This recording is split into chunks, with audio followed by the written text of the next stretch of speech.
¿Qué tal? Les habla Jorge Gestoso. En el programa de hoy, las protestas masivas en Estados Unidos con otro notable invitado, Manolo de los Santos, director ejecutivo de People's Forum, directamente desde Nueva York. Manolo de los Santos, una cálida bienvenida al programa. Muchas gracias por tenerme de nuevo. Manolo, este pasado fin de semana, en más de 1000 ciudades de Estados Unidos, protestas contra el presidente Donald Trump, las mayores desde que llegó a la presidencia en enero de este año.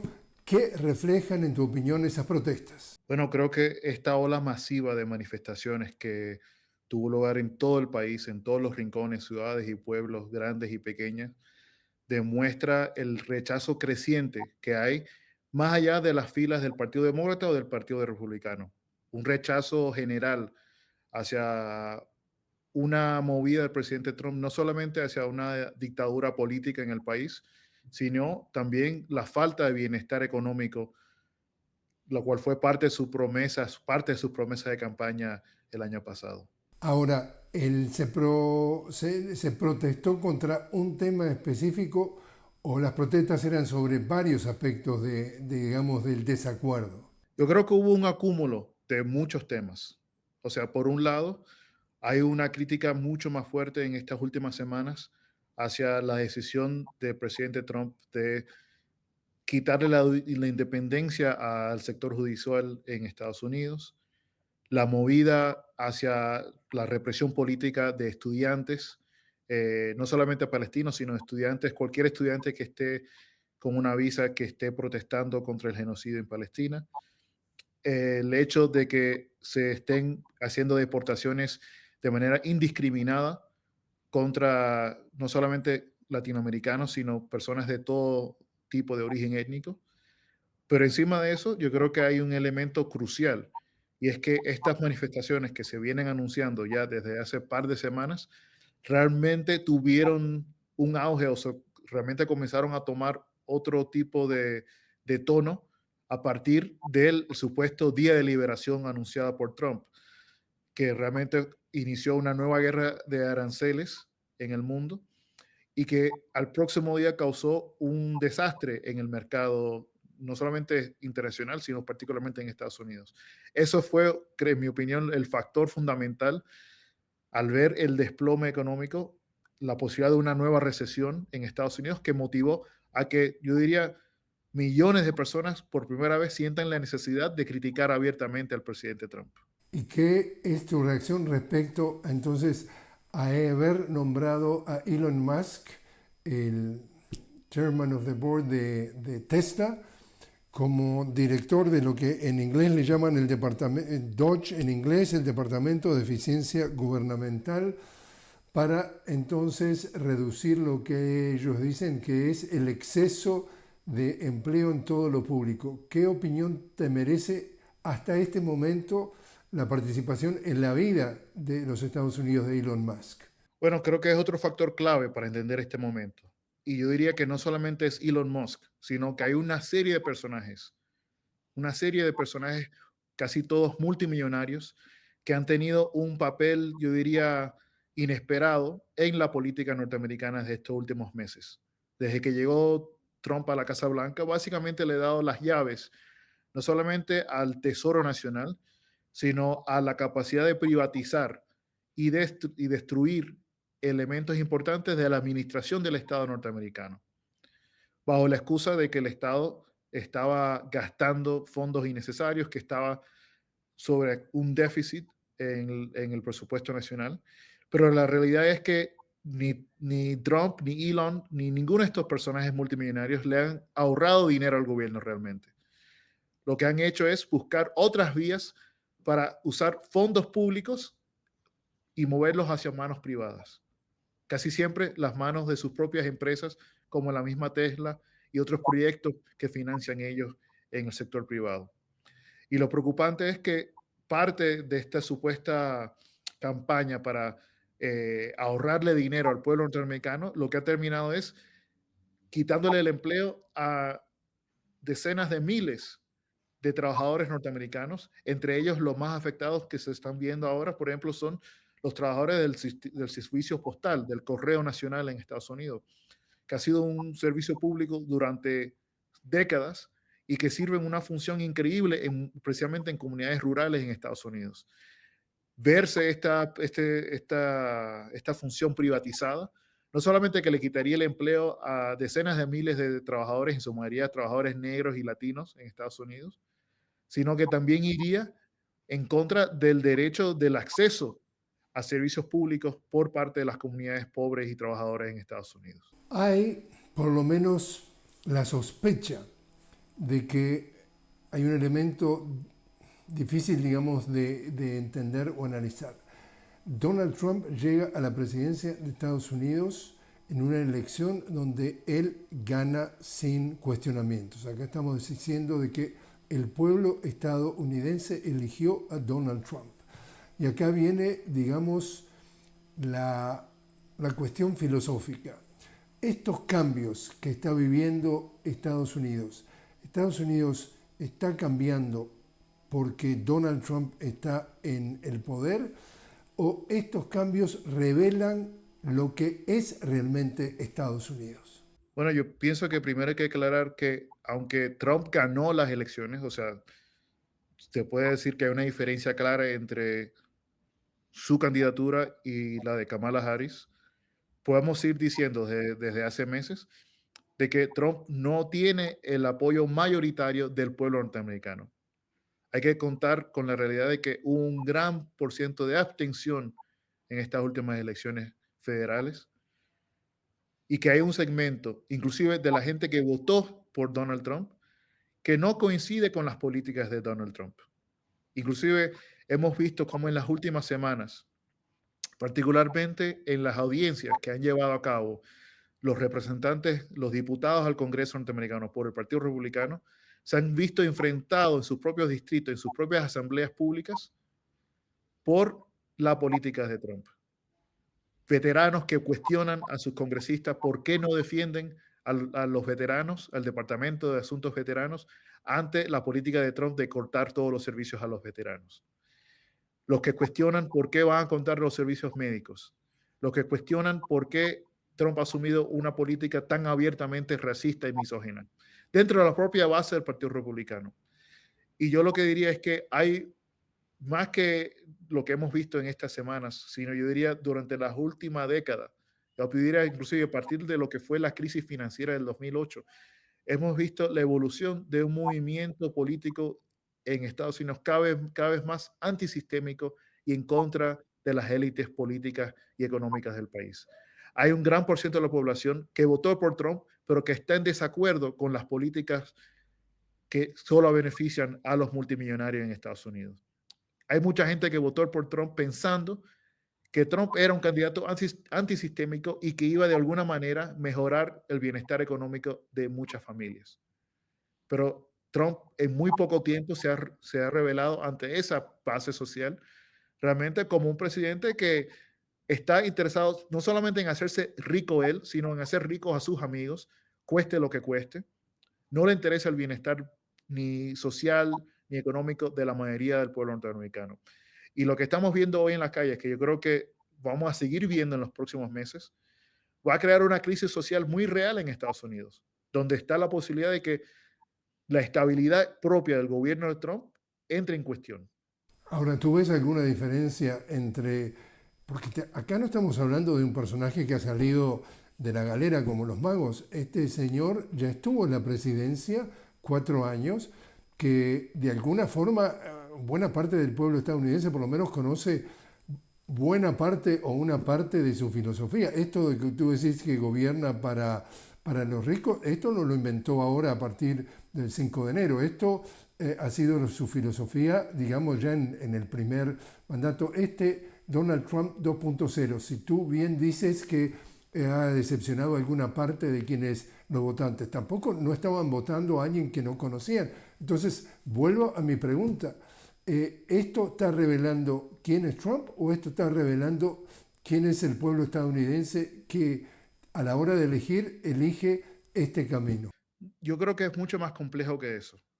Creo que lo que se está planteando hoy es una realidad donde en las últimas elecciones la disputa, el voto por Trump realmente fue un voto en contra de las políticas del gobierno bajo Biden, un gobierno demócrata que devastó económicamente al pueblo norteamericano, que dejó muy pocas opciones para la gente ver una alternativa o un futuro ante la crisis social y económica que vivía el país. Y por lo tanto, la gente, sabiendo aún del discurso racista o el discurso misógino o el discurso elitista de Trump, veía en Trump una alternativa. Es muy complejo entender, inclusive decirlo suena un poco raro y difícil, pero es la realidad. Yo estuve muy claro de quién era Trump, pero para millones de norteamericanos, votar por Trump en esta última elección fue un desafío contra los demócratas que se dicen ser el partido de la clase trabajadora y de los pobres en Estados Unidos, pero que de manera muy consistente hacen política en contra de los pobres y de los trabajadores. Y acá viene la pregunta, Manolo, porque también cuando se ve de afuera, cuando salís de Estados Unidos, y tú sabes mejor que nadie que he vivido décadas y siguiendo el sistema, uno se pregunta, ¿y qué pasa que no hay más de dos partidos? ¿Y que no pasa más que dos candidatos? Por ejemplo, nuevamente en esta elección que acaba de ganar Donald Trump, una de las candidatas, una de las opciones era el Partido Verde, Jill Stein, la doctora Jill Stein, que ya había participado, y ella sistemáticamente, como funciona digamos, el sistema dentro de Estados Unidos, un partido tiene que reinscribirse en cada uno de los 50 estados. Estamos hablando que es un país que es 50 estados, son como 50 países juntos bajo el nombre de Estados Unidos de América. Ella denuncia que los dos partidos políticos hacían lo posible y lo imposible para no dejarla registrarse, no dejarla inscribirse. Entonces está digamos, el dilema, ¿quién está primero, el huevo o la gallina? Porque estos dos partidos tradicionales no dejan que haya un tercer partido, no existe, no le permiten participar, por ejemplo, en un debate presidencial porque tiene menos del 5% de intención de voto. Y como no participa en un debate presidencial, no puede llegar a tener más del 5% de los votos. Esto entonces también nos trae a la atención de los estadounidenses o de quienes nos ven de qué pasa adentro de ese país, que no se desarrollan otras opciones que no sean estos dos partidos que para muchos, incluyendo nada menos que Noam Chomsky, el filósofo, uno de los más respetados, dicen que acá no hay dos partidos, hay un solo partido político y es el Business Party. ¿Cómo lees tú todo esto? Bueno, yo concuerdo contigo en el sentido de que hay una gran crisis de la democracia norteamericana, si alguna vez la hubo. Hay una crisis social, política, económica, y en que todos de derecha y de izquierda entienden que la actual democracia representativa de la burguesía norteamericana no funciona. Los republicanos de extrema derecha no creen que funciona porque no les permite ganar de la misma manera que pudieron haber ganado hace décadas y por lo tanto buscan las vías no solamente de permitir que no participen terceros partidos, sino de no permitir que voten millones de personas de ciudadanos norteamericanos en el proceso electoral. Han buscado prevenir que millones de afroamericanos, que millones de comunidades minoritarias y marginalizadas en Estados Unidos no tengan el acceso al voto. Es un elemento clave. Pero yo diría que también para la izquierda vemos esta crisis de la democracia también como un elemento de que más allá de votar, el pueblo cada vez más tiene menos espacio de participación política en la sociedad. Cada vez más se hace más difícil poder plantear un punto de vista alternativo sin invitar la mayor represión por parte del Estado. Estamos viviendo en un periodo donde ser de izquierda o tener un punto de vista alternativo no solamente te excluye del proceso político, sino que te enfrenta a la posibilidad de la cárcel, de que te deporten, de que te quiten inclusive la ciudadanía habiendo sido naturalizado. Y ante esta crisis de la democracia en el país, ambas, la extrema derecha como la izquierda, están buscando salidas. Y en este momento la extrema derecha que está en poder, la salida que le está buscando a esta crisis de la democracia es cada vez más concentrar el poder en las manos de unos pocos, como nunca lo hemos visto en la historia de Estados Unidos. Yo soy muy cuidadoso en decir que hay fascismo en Estados Unidos. No creo que hay una dictadura fascista en Estados Unidos en este momento, pero cada vez más, con cada día que pasa, sí creo que las fuerzas fascistas dentro del gobierno de Trump están ganando cada vez más fuerza y más poder para imponer su política en la sociedad norteamericana y por fin eliminar lo que queda de democracia en el país. Manolo, te invito a hacer una pequeña pausa. Estamos hablando con Manolo de los Santos directamente desde Nueva York. Estamos hablando sobre las protestas que se realizaron en más de 1000 ciudades en Estados Unidos contra el presidente Trump este pasado fin de semana. Enseguida regresamos.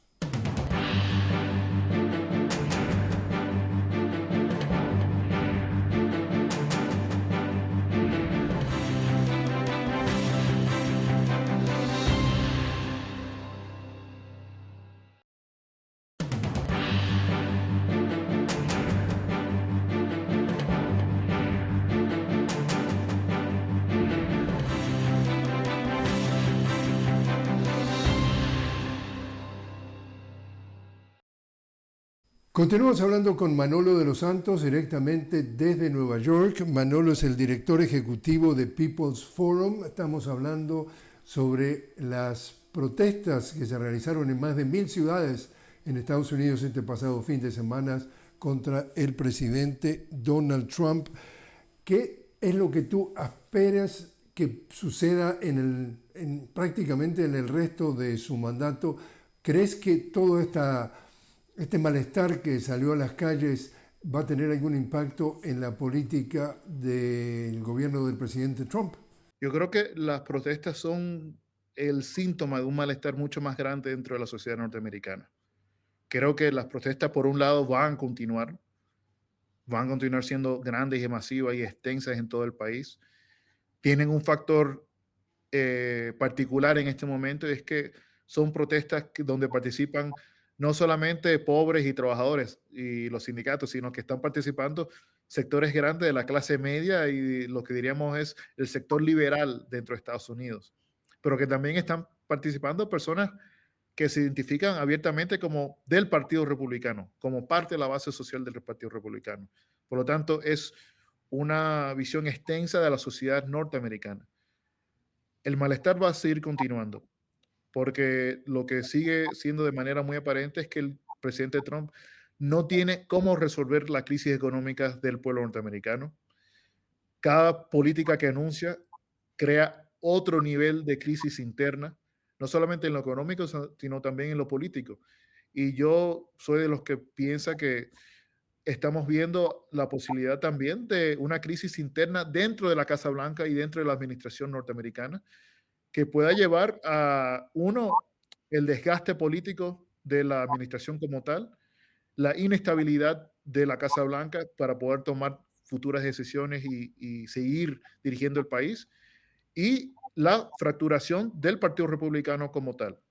Hay una serie de contradicciones internas que Trump no ha podido superar ni creo que vaya a poder superar ante el creciente malestar del pueblo. Respecto a nombramientos, dos preguntas en una. ¿Crees que Elon Musk termina los 4 años de mandato de Trump? Y segunda parte de la pregunta, ¿crees que Marco Rubio termina el mandato bajo la presidencia de Trump? Creo que esa es una gran pregunta que se está haciendo todo el país.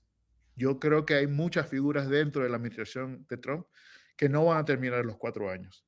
Es posible que hay figuras como Elon Musk y como el propio Marco Rubio que no lleguen ni siquiera a terminar este año.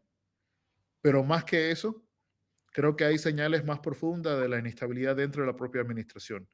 Y creo que van a tener o que retroceder en algunas de las políticas anunciadas o darle un vuelco total para poder rescatar la legitimidad del Estado norteamericano en este momento.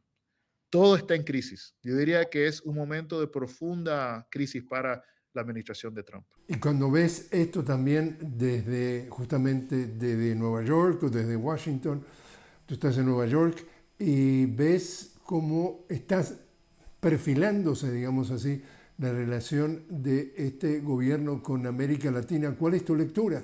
Bueno, mi lectura que ha ido evolucionando en los últimos meses. Yo diría que el presidente Trump, bajo la dirección de Marco Rubio, realmente ha tomado un nivel de interés que no se había visto en América Latina en la última década. Ha decidido que hay que generar un nivel de consolidación del proyecto norteamericano en la región, cueste lo que cueste. Y yo diría que lo que podemos prever, o sea, lo que significa no solamente para los pueblos latinoamericanos, sino para el pueblo norteamericano también, es un periodo de gran conflicto con América Latina. Un conflicto en que hay gobiernos que van a doblegarse por completo ante los designios y los intereses de Estados Unidos y van a haber algunos pueblos que se van a resistir. Ahí es la base de un gran conflicto. También que cada vez más, Rubio en particular, que yo creo que dentro de la administración es de las figuras más ideológicas, no es tan oportunista o tan pragmático como el propio Trump. Rubio es de los que realmente cree en una cruzada anticomunista, realmente cree que hay comunistas en todas partes y que hay que acabar con ellos. Él ve este momento de la política exterior hacia América Latina también como parte de esa cruzada anticomunista y que hay que acabar con Cuba y Venezuela a como dé lugar. Obviamente no todo es tan lineal ni todo tan simple y se está enfrentando en su propia política, por ejemplo, con su reciente visita al Caribe, que no es tan fácil simplemente acabar con los proyectos de cooperación con Cuba, por ejemplo. Que hay resistencia aún en los países que son aliados de Estados Unidos a estas políticas de intervención en la región. Ahora, respecto particularmente a este tema de deportar indocumentados o migrantes a estas megacárceles contra el terrorismo en El Salvador, ¿qué opinión te mereces? Bueno, Estados Unidos ha mantenido una política de deportación masiva durante las últimas décadas. Si recordamos bien, Obama fue el gran deportador en jefe. Ningún presidente ha deportado tanta gente como Obama. Y Biden le siguió los pasos. Trump está intentando acercarse a los números de Biden y de Trump y de Obama, pero no ha llegado todavía. Lo particular de este momento y las deportaciones que se están dando lugar, y es que son sin precedentes una nueva categoría de deportaciones. Unas deportaciones que van en contra de la propia Constitución, uno por enviar presos a otro país, como es el caso de enviar presos a El Salvador. Varios jueces ya han dictado que va en contra de las leyes norteamericanas y han exigido que se paren esas deportaciones hacia El Salvador. También la manera en que se han llevado a cabo con el uso de múltiples agencias federales ha probado que no solamente están arrestando y deteniendo a personas indocumentadas, sino que están deportando a personas con documentos de manera indiscriminada. Todo esto presenta una nueva orden en el orden de las deportaciones. Una política cada vez más agresiva que supuestamente está para eliminar los criminales entre los migrantes, pero que realmente no distingue entre criminales y no criminales. Ante los ojos de la autoridad de migración en Estados Unidos ahora, toda persona indocumentada, pague impuesto o no pague impuesto, esté en vías de documentación o no, representa una amenaza ante su política. Yo creo que por el momento, esta ola de deportaciones, esta ola de represión interna en Estados Unidos, este malestar creciente, esta crisis económica, las manifestaciones, tienen toda la pinta de que van a seguir. Creo que va a haber una lucha política muy fuerte en los próximos meses, que van a realmente a determinar el futuro de la administración de Trump y la dirección y el rumbo del país. Manolo de los Santos, muchísimas gracias por haber estado con nosotros. Gracias a ti, Jorge.